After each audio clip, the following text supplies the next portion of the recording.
Aruba no está aqui for the aeropuerto na Miami. En caso aqui parar diante de um counter que normalmente está lleno de gente para hacer check-in, para subir en vuelo. Pero awe Marduga, el último vuelo de aerolínea aquí Spirit Airlines a tomar lugar, na onda que awe nos tem miles de personas que não têm ticket para ir back no destino e também mais de 5.000 pessoas que perdem o trabalho durante a jornada de Marduga.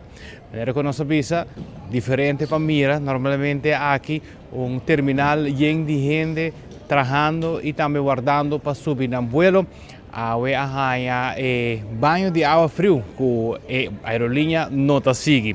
Nós mesmo visa que estava tendo naturalmente diferentes especulações que sabe que lo vai passa, pero não estava passar exatamente que dia.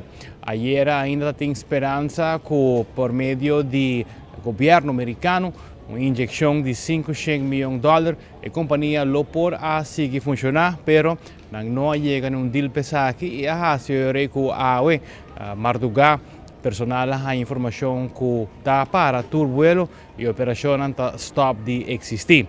Aqui no aeroporto de Miami tem vários vuelos como este sali e agora que nós mira arriba screen nang mira que o tour de Spirit Airlines está cancelado.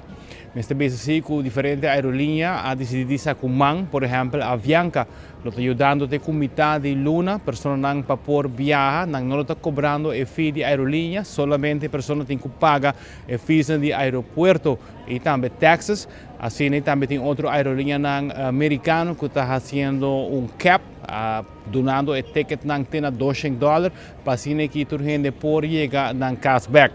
Para o que se trata, a pessoa não compra ticket com Spirit Airlines, não tem fundo de reserva, coloca-se refunds, especialmente se você compra com card, esta credit card, se acaso você compra com third party, de maneira Expedia ou uma agência de viagem, você tem muito contato com ela diretamente, para assim você por assim você placa back. Pessoa não por exemplo, aspar hope miles, aqui na tour, lo vai completamente perdido.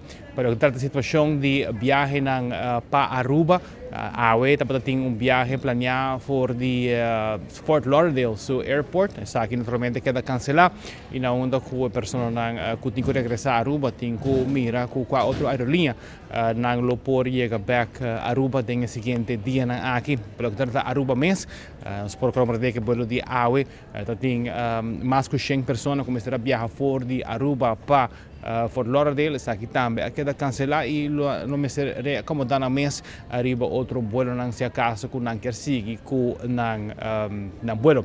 Pois uma situação fastidiosa, hope de nós arubiano não estava também Fort Lauderdale com Spirit Airlines, preço não toch bastante razonável, pero no caso aqui a opção aqui está quita e pendente para mim se outra aerolínea lo vai decidir de tomar slot não aqui e assim brinda serviço for de Fort Lauderdale para nos isla de Aruba. For de Miami International Airport, também está Mark Benson Dance para 24horas.com, não está? Prometem notícia.